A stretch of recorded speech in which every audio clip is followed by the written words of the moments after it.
परभणी हिंगोली विधान परिषद शिंदे सेनेच्या सय्यद भैया खान यांचा 242 मतांनी दणदणीत विजय। सोनपेठमध्ये जल्लोष।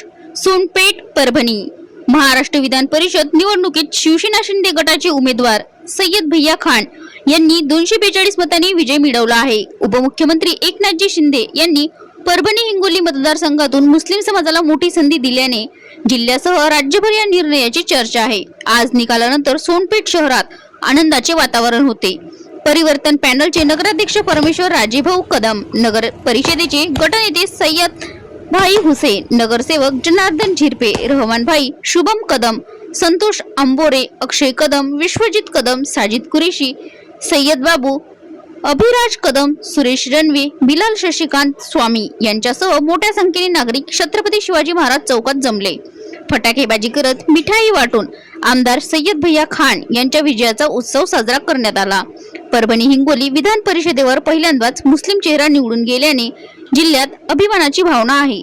या निर्णयामुळे अल्पसंख्याक समाजाला दिलासा मिळाला असून एकनाथ शिंदे यांच्या समावेशक राजकारणाचे कौतुक होत आहे।